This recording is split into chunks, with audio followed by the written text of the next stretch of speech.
I went to Thailand many times. And I finally decided that Chiang Mai, Thailand was a wonderful place. Plug. YouTube. Y'all, I'm super excited today because we have a home tour and an interview today from a person that has literally pretty much did almost everything underneath the sun and will be sharing about how he actually lives and got to Chiang Mai, Thailand to live his dream life. So without any further ado, let's go ahead and jump into the video. All right, y'all, I got brother Milton right here at his beautiful home with his beautiful wife right next to him. Go ahead and introduce yourself to the people. My name is Milton Quigless Jr. I grew up in Tarboro, North Carolina. My father was a prosperous doctor who owned his own hospital. And at the age of 12, I was sent off to a prep school in Vermont. There I learned how to ski, and instead of being the doctor that my father wanted me to be, I wanted to be the first Negro ski instructor in the world. Okay, this is Dad. Here he comes. This is Milton Quigless Jr. Yep.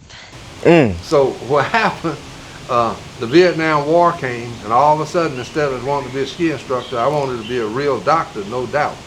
So I transferred to Morehouse College in Atlanta, aced the medical college aptitude test, got into Meharry Medical College, and in the third year I was put into Alpha Omega Alpha, the same thing as Phi Beta Kappa. And from there, I stayed at Meharry to finish my internship residency, and then they asked me that I want to go to Stanford, Harvard, Minnesota, or what's the place, Chicago, to do my surgical training. And I said, no, I stay at Meharry, because at Meharry they tolerated my idiosyncratic personality. And to tell you the truth, the 7.5 years I spent in white schools was not always happy. And when I got to Morehouse College, every Friday night they gave me dancing lessons in the hall. We went to the party. They had to convert me from a pseudo-Negro into a real Negro. Hey, we glad you made a transition. I had a hell of a good time doing my time at Morehouse and Meharry. Go ahead and introduce yourself. I'm Nok. I live in Khon Kaen. I go to Chiang Mai 2 years ago. Chai, gang, ma, D, mak. Okay, tell me what y'all got going on out here. So this is the driveway right here, right? This is a rented Airbnb house. My permanent house is now under construction. The day after Trump got elected, I gave my car in Columbus, Georgia to my daughter, put my house up for sale, and when I sold the house in the U.S., I'm taking that money to build a house here in Chiang Mai. But this is a rented house. This is Noak's car. Okay. My car is parked around the corner because there's not enough room in here. Yeah, absolutely. I bought these cars because there's no point in paying rent forever. This is my inversion table. I use that to take care of my back. Let me show you. I got a bad back. So what I do is at least once a day, I jump on this thing and go like this. Oh, wow. You see what I'm saying? I see what you're saying. I see what you're saying. My back so that I don't have no back trouble. You see what I'm saying? Oh, you mobile. Took care of my back trouble. It's called an inversion table. And a lot of you old folks got back trouble and don't know what to do about it. Get yourself an inversion table just like that. Now, you is a doctor now. I am. I'm a board certified general surgeon. And this inversion table takes care of my back. So I can stand up straight, and the old rocking chair ain't got me yet. All right, so now we're going to step inside. Motorcycle. What we understand, gasoline costs the same in Thailand as it does in the U.S., which is ridiculously expensive. So she uses the motorcycle for short trips in good weather because it sips gasoline instead of drinking it. That's right. And that's her motorcycle. How often do y'all ride the motorcycle or the car? Like, Ain't no y'all. I don't get on motorcycles. I'm too old. If I fall off the thing, I might die. She fall off the thing, she might recover.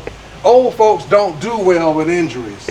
So I'm not getting on that thing. But let me show you one more thing. This right here is my bird machine. These birds will sit outside my window at night up this tree, and I'll fire them up.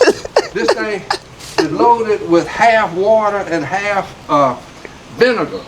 And them birds, they get up here and make them mating calls. They sit up there for a half hour and making noise, and I fire them up with my so you got a bird system machine. going on, basically. Yes, I do. Okay, so this is the side of the house right here. Y'all have laundry outside, like an in-home unit for washing? We have a washing machine, and then we got a drying rack. Okay. But in the new house, we're gonna have a washer and a dryer. But many people in Thailand don't use a dryer because other than rainy season, the clothes are dry in about an hour and a half in the hot. Right. And how long have y'all been here in this Airbnb? I've been in this Airbnb maybe 6 months. Okay, yeah. When I first got it, it cost me $46 a day. And after 6 weeks, when the lease ran out, I talked to the owner, and they dropped the price to $26 a day when they saw I was willing to stay long term. Okay. You can bargain and barter most anything. I love that. Yeah. Okay. So it's $26 a day. That's Okay. $750 a month. Yeah. So here we are. Yeah. All right, so now this is the living room. And see this living room with the television, so I can watch YouTube, and then it's a nice house. We have 3 bedrooms. Now, I don't want 4 or 5 bedrooms, because in Thailand, if you got an extra bedroom, an in-law will show up and move in. I ain't for that. You keep your house, I'll keep mine. And then about these visitors coming from the U.S. and from Europe, these people I know, you come here, get you an Airbnb, stay as long as you want, but you ain't coming in my house for an indefinite visit. He ain't lying. Let me tell you what Noke is. Look in there. I'm gonna say Sprite, the Sprite bedroom. Okay, and Sprite is your Adopted granddaughter. Yes. It's Noke's granddaughter, and Sprite was living with relatives, and now she lives with us. There's a song goes, "This little light of mine, I'm gonna let it shine." Oh, well, that's Noke. I mean, that's Sprite. Sprite has the little light, and she makes the house alive.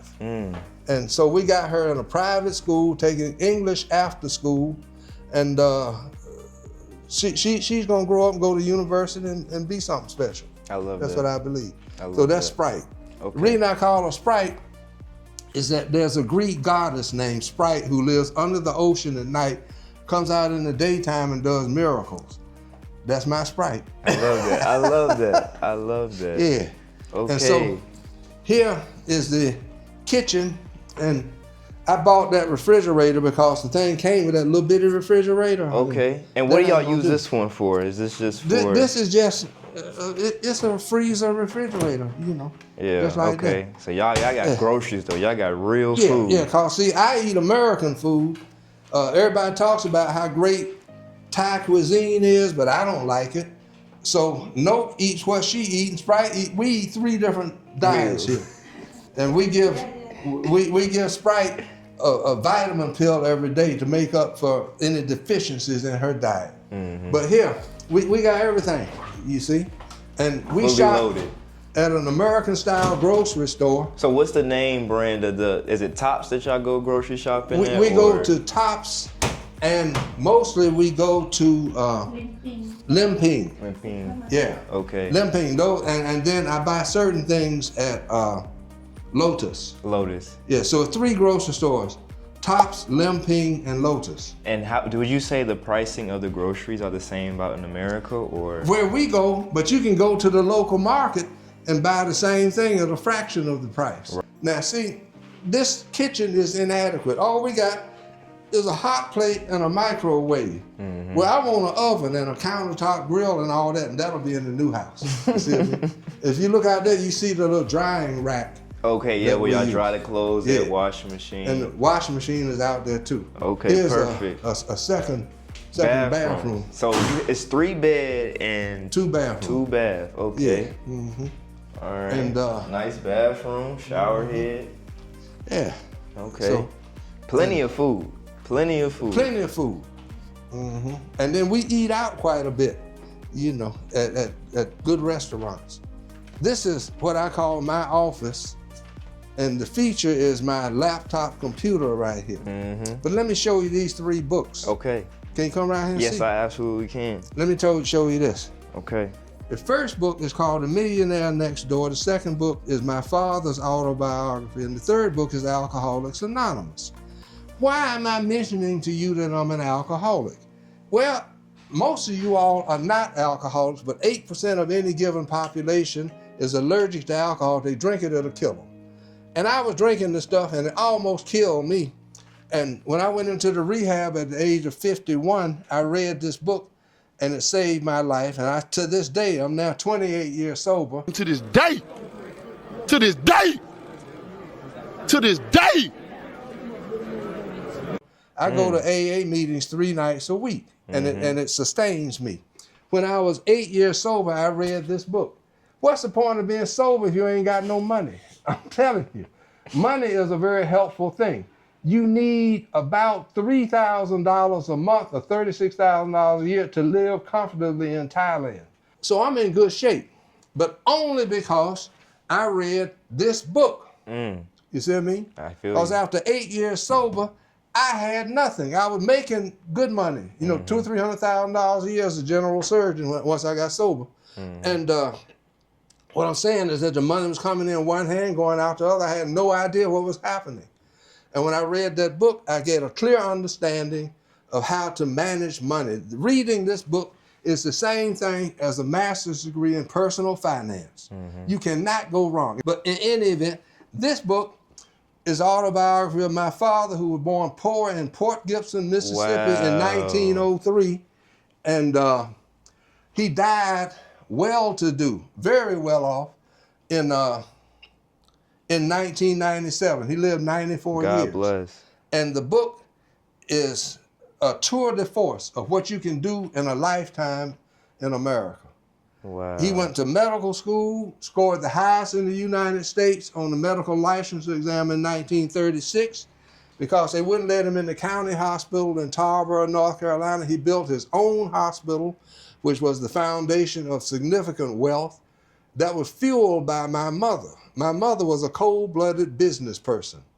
At the height of their economic success, they owned 800 acres of farmland, 33 rental properties, a half a block of downtown Tarboro, and a hospital. Fully accredited by Medicare, Blue Cross Blue Shield, etc.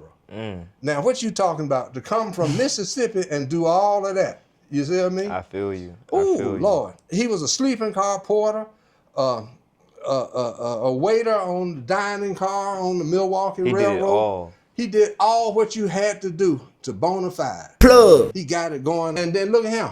This here, it's in my family. I got 2 cousins on my father's side who died drunk. One on my mother's side died drunk. And I was trying to die drunk. But I ended up, by the grace of God, in this thing, which saved my life and has made my life pleasant going forward. So if you got a situation where, boy, if I didn't drink so much, things would be so much better, just go to whatever the name of your town is or the name of your state. You can put North Carolina AA.org. You can put Thailand AA.org, and it'll hook you up to an AA meeting. And that's what I did. And that's why I'm alive and well and reasonably content today. Yeah, and doing this video for the people. Yeah. All right, so we got units in all these AC units in all the units. There's one in each room. Okay. In the U.S., they tend to have central air conditioning. Yes, that is correct. They tend to go room by room. Now, here is the master bathroom. And this morning when I woke up, there was 5 1-inch long roaches in here. So you got to keep yourself some bug spray. You definitely do, and it's really it's not your problem. It's not nothing you did in the house to cause them to come. It's endemic to Thailand. It is. Put on the house I'm building, there's no wood in the construction because the termites will eat anything you put in the ground except concrete. Put them termites eating that. Now look at him. These are my diapers. Okay. What does a 79-year-old man look as good as you doing wearing diapers? I'm a survivor of prostate cancer. Come on. I had the prostate cancer in 2021, and they delayed my surgery because the hospital was tied up with Republicans dying of COVID. You know, the Republicans said that you didn't need to take a COVID vaccination, and then we look back and see 95% of the people who died of COVID in 2021 and 2022 were unvaccinated. Well, these people had clogged up all the hospitals, so after 3 months, I found something called Cancer Treatment Centers of America, where they didn't treat COVID. And I went in there and got something called a robotic prostatectomy. And since that time, I have been cancer-free since I had that operation. And every 6 months, I get a PSA, a prostate-specific antigen, which is a tumor marker that they check in the blood test, and it's been undetectable. So because of that, I was able to resume my testosterone. Hey, if you over 60, get a serum testosterone. If it's below normal, take you some testosterone if you don't have prostate cancer. Let me just tell you this.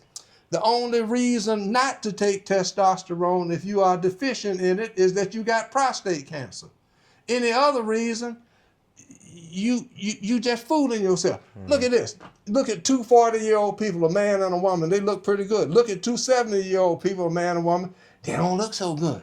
The woman, she know her estrogen went away when she had them hot flashes at the age of 50. The man, he just kind of dwindled.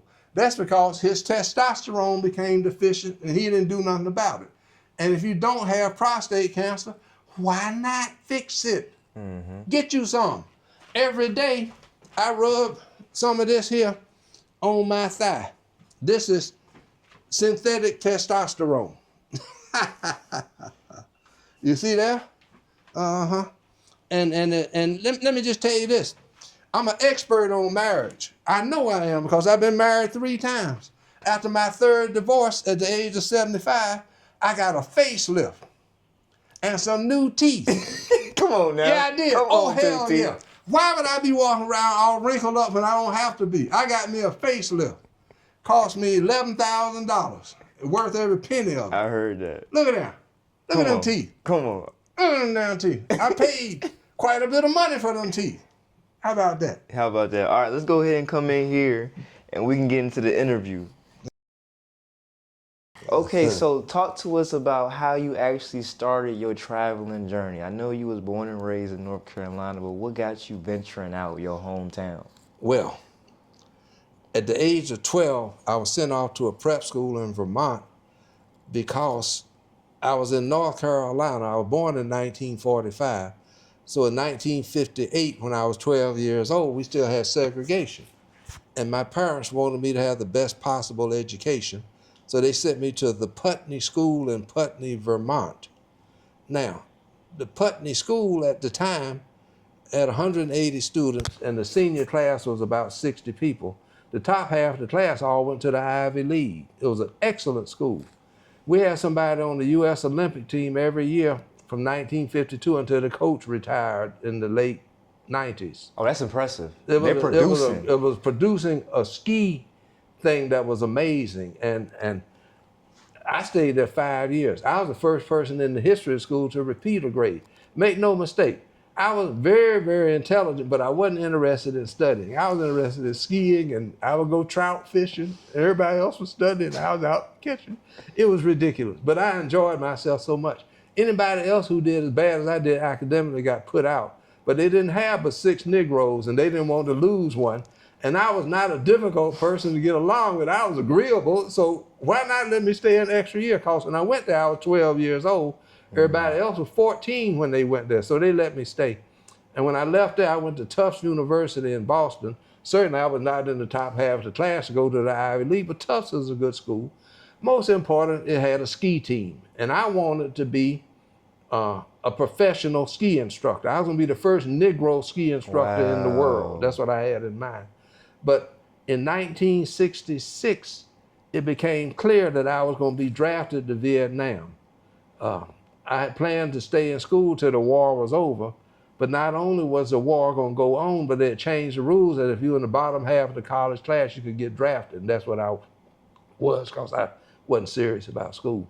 I was gonna stay in school as long as my daddy paid for it. That's what I had in mind. So what I did, I all of a sudden transferred to Morehouse College in Atlanta, aced the medical college aptitude test, made dean's list my 3 semesters at Morehouse, and went to medical school where that genius kicked in. Now let me tell you about the genius. My father did all what he did coming from poverty in Mississippi. My mother's folks was house slaves in Alabama. They was all high yellow with gray eyes. And they were good looking folks. They were extremely intelligent. All of them were. by the time slavery was over in 1865, all of them could read and write because they went to school with master's children. You see what I mean? And so my grandfather finished Tuskegee in 1910 and became a school principal in Miami. I think the name of the school was Booker T. Washington High School. A few years ago, they were among the top 10 football teams in the country. Booker T. Washington High School. You go look through the archive. Robert Winslow Gordon was the principal back there in the 1920s. You see me? But in the event, on my mother's side, they were from Alabama and very intelligent. But on that side of the family, all of them got back trouble. I just showed you my device for my back. All of them got hemorrhoids, and all of them got heart trouble. I had a heart attack at age 45. I got my first stent at age 51, and I got my second stent at age 65. Okay. All of these are devices to keep me from dying of my next heart attack. You see what I mean? I do. So I get something called an exercise stress test every 3 years. And when it was positive in 2015, that's when I got my second stent. But, you know, your family history is somewhat determinant. Just because you were born poor, that don't mean you got to stay poor. You know, it might be some circumstance that kept your folks poor. But if you got a family history that says people get heart attacks at a young age, you better look into that. You know, that's something you can prevent. It's called preventive medicine, preventive maintenance, if you will. You know, if you change oil on your car, why don't you get your health checked the same way? You see what I mean? So what was your experience in Vietnam? This is the first time you're outside the country. Did you get there and just fall in love? No, here's what happened. When I came out of, let's say, here, the last 5 years of my drinking, I got sued for malpractice 4 times. As those malpractice suits settled and the insurance company paid out all that money, I could no longer be insured to do private practice. So when I was 7 years sober, after all the malpractice suits had settled, my insurance premium went from $84,000 a year to $172,000, which I could not afford to do. Yeah, and not a lot I of people found out can. that working for the government, I didn't have to have malpractice insurance. So I went to work for the government. Well, that was an amazing good thing because they took me from private practice where I was working 60 or 70 hours a week to a secure every 2-week paycheck. Every other Thursday I got a paycheck in a situation where I was only working 40 to 45 hours a week. Now, that's fantastic. Here's what's interesting. When I was going to my first job, which was as the surgeon at the military academy in West Point, I was riding on Interstate 95, going from Richmond, Virginia to Washington, D.C. And as I was riding, feeling sorry for myself, I looked over to my right, and standing in the middle of a clearing in the woods was a huge stag deer with a huge rack. This deer was huge. He looked like a moose almost, standing in the middle of a clearing by the road. And I looked at that deer, and he went like this. And I went like that. And I knew God was in charge, that everything was gonna be all right. And I went on up to West Point, and everything was fine. Everything was wonderful. I had the best time. I had a good record as a surgeon. And see, after a year there, they sent me to Fort Benning here down in Georgia. And after that, another year at the military academy, I was sent to Tokyo, to Yokota Air Base in Tokyo in Japan. And I spent 4 years there. And everything was lovely. Let me tell you, I traveled all over Asia. I went to China twice. I went to Thailand many, many times. And I finally decided that Chiang Mai, Thailand was a wonderful place. So after 4 years in Tokyo, I moved to Newport News, Virginia in 2011. And I worked at Fort Eustis Yep. until 2016 when I retired. So I was sitting there retired by this time because I read the book, The Millionaire Next Door. I own 4 houses. Wow. Yeah. And I was paying rent in Newport News. So after a few years, I moved from Newport News down to Columbus, Georgia, where I owned a house. And I sold the other 3 houses. And that's why I got my $300,000 sitting Correct. in investments, you see me? And so when I got to Thailand, of course, I needed to find me a wife. And so That's my next question. How did you and Note meet? well, what happened, my third wife was a Filipino woman who was incredibly beautiful. She had won beauty contests in the Philippines. And let's just say that she made a living off of how she looked. Yeah. We heard you. And We got you. so with that, after I spent 2.5 years with her, we got married, and her father got sick, and I didn't have enough money to pay all his hospital bills. He was in the Philippines. So without me knowing it, she was, shall we say, supplementing her income. And I found out about it and divorced her. Well, when I divorced her, I was, 75, 76 years old, and I found this woman in Vietnam. I went on the internet. I went on the Cupids. I went on Korea, Vietnam, Japan, and I tried to find a woman in the U.S. on eHarmony. And over a year's period of time, I had 5 or 6 women in the U.S. come to me in Columbus, Georgia, but one reason or another it didn't work out. So I went on the Asian Cupids, and I found this woman in Vietnam. So we talked on WhatsApp. WhatsApp, you can see the person you're talking to in real time. And I flew to Vietnam, and within 3 days we had parted because she was obsessive compulsive. And I hadn't picked that up until I met her in person. So she moved out from the apartment we had rented in Vietnam. And there I was in a country where I couldn't speak a word of their language, so I just called. I looked in the internet and found VietnamCupidAA.org, and they had a huge Alcoholics Anonymous community in Saigon where I was. All of them spoke English. And I had the best time you could imagine in Vietnam. I can imagine. Yeah, and so after a while, I moved to Chiang Mai, and I put an ad in the thing. And after a month, I found Note, and that's the deal. That's it. I love that. It's all set. Okay. All right. So then, how is life in Chiang Mai? Is there any like real troubles that you experienced? Anything that people should know about coming to move here? Well, I play golf. I go to the gym. I go to AA, and that's the same things I did In America. in America. You know. But the quality of life is much better. Well, I bought a Toyota Vios, 4 years old, for $11,500.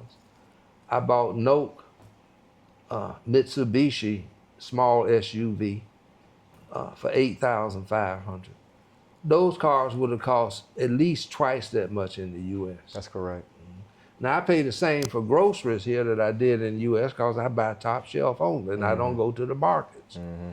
But everything else here, gasoline is expensive. What about insurance, car insurance? Is that something? Oh, it's cheap. Okay. Yeah, to put it this way, I got a 10-year renewable Thailand visa.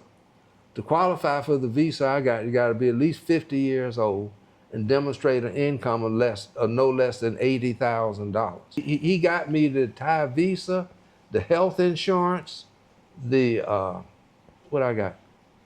Bank account? You got the bank account? I got a bank account, yeah. And he's seeing to it that I get a quality builder for my house. I can't go out there and tell somebody to go build me a house. I don't know who to trust and who not to trust. So my man's name is Boyd, and B-O-Y-D. And he's got a long name, starts with a C, and I can't deal with that. But Boyd took care of all of those things. And he's got my house under construction. with quality, everything that he arranged. And how long does that typical project take to build a house from ground I'm gonna up? tell you like this: if it was in Japan, it would take 2 weeks. In the U.S., it would take 2 months, but here it's gonna take 4 or 5 months because Thailand is laid back. Okay, Sabai. Ain't nobody in no big rush around here. Yeah. You see, so I got a contract that says if it's not finished by November the 1st, they got to pay me $30 a day. Okay. And they only get paid when certain benchmarks occur. And did Boy set that whole process up Yeah, for you he as well? did the whole thing. It's a 38-page contract. Amazing. Yeah. So Boyd took care of all that. He can straighten out all what you're interested in if you want to move here. Or if you just want to come here and take a look, you know.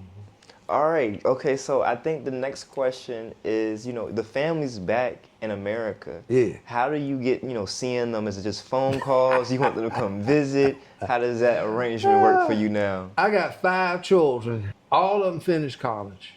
One of them has a master's degree. She got an MBA from Stanford. And another one has a law degree from Boston College in the top third of the class. Wow. And Very successful. Oh, extreme. She is a corporate lawyer in Germany. She and her husband now live in Switzerland.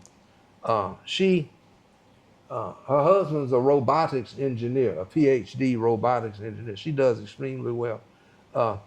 Another one has a master's degree in education from Harvard. My parents died years ago. I have a sister. Yeah, so you're building a lifestyle here. You know Sprite. So let's talk about the community now. I know we met at a community dinner. Oh. How often are you active in these communities and going out?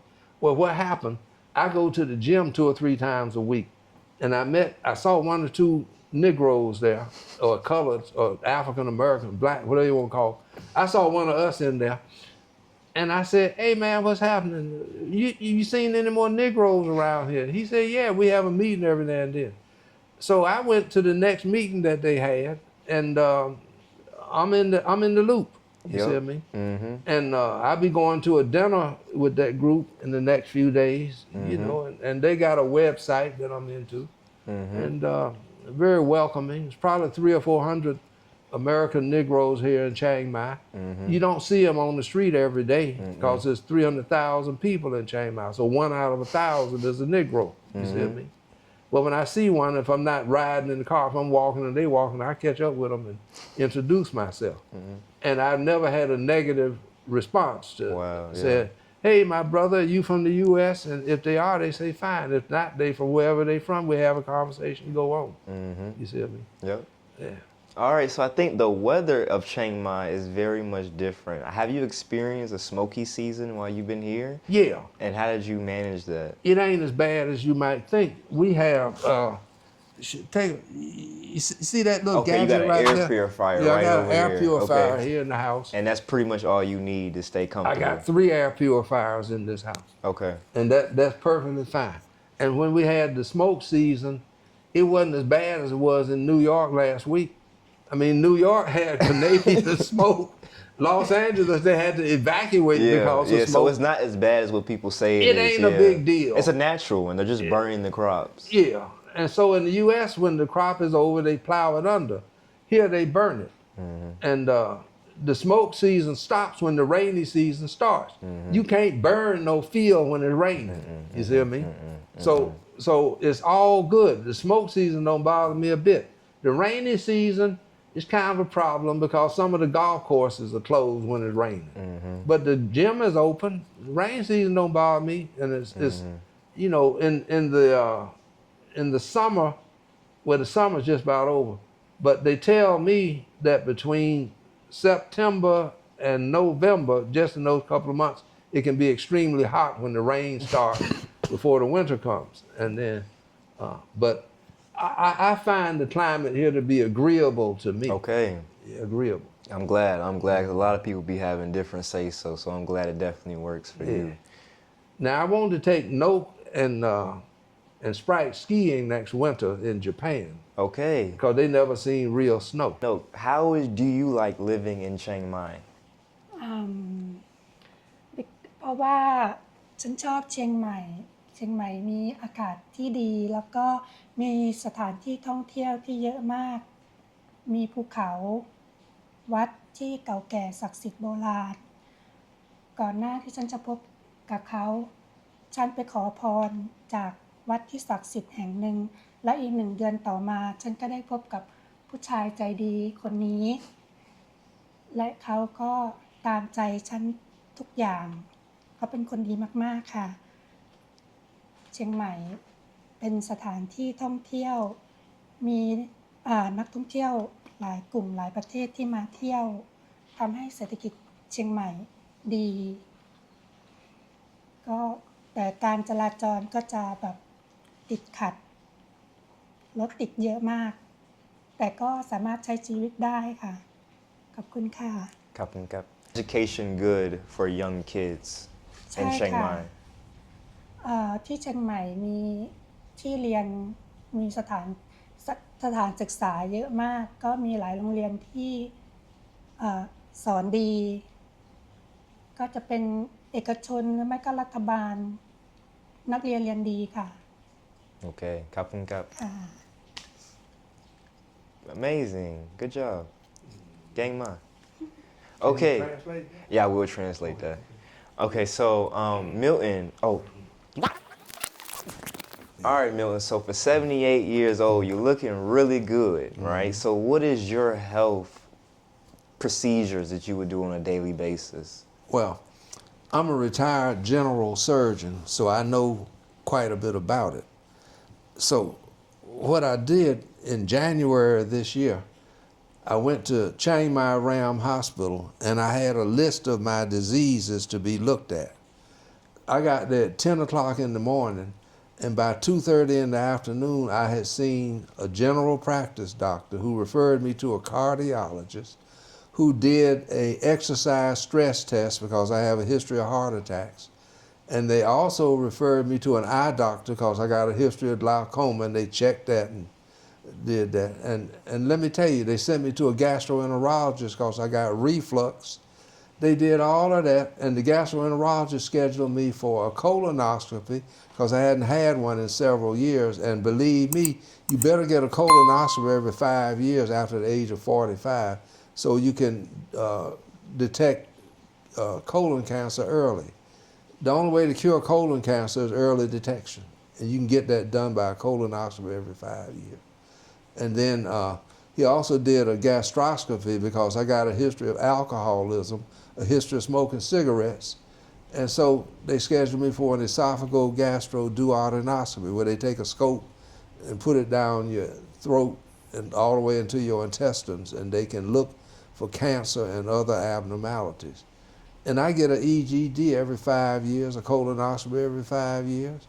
I get a round of lab tests once a year, and those lab tests are really quite extensive. Now here at Chiang Mai Ram Hospital, they did all these lab tests, That's and amazing. I got a result in 45 minutes. Wow. In the U.S., it might take a couple of days to get the results.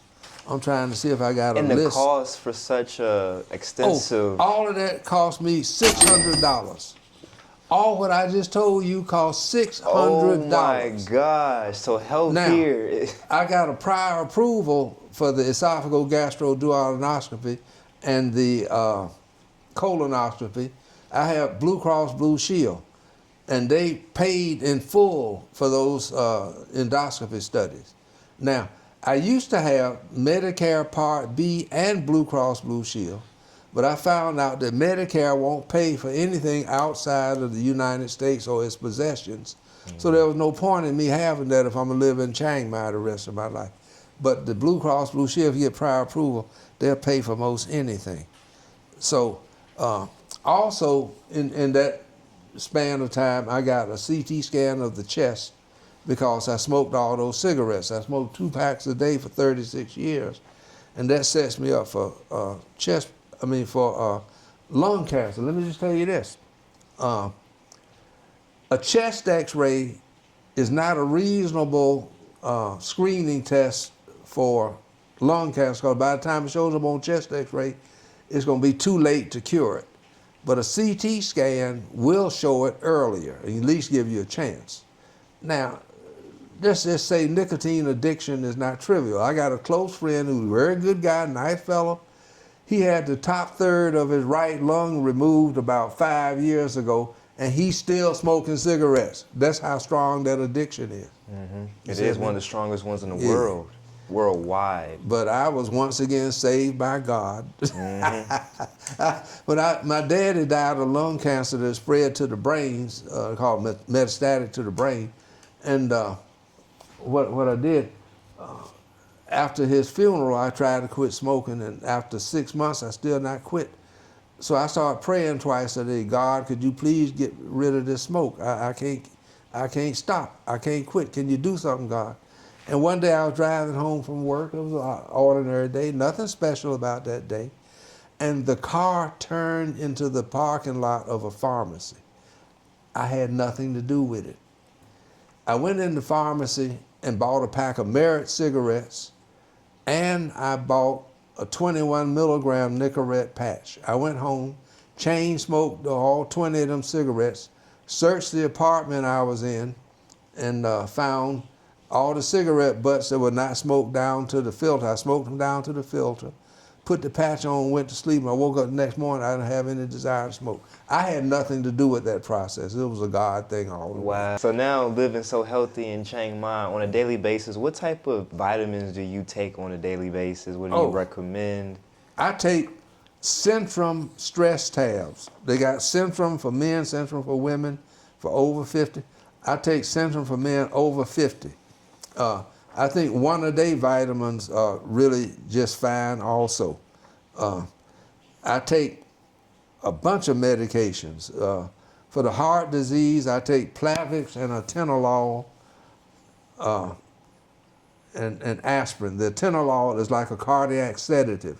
Slows down your heart rate, makes it less excitable. The aspirin and the Plavix are anticoagulants, so you won't get blood clots in your coronary arteries. For the COPD, for the chronic obstructive pulmonary disease as a result of my smoking, I take an inhalant called Stiolto, S-T-I-O-L-T-O.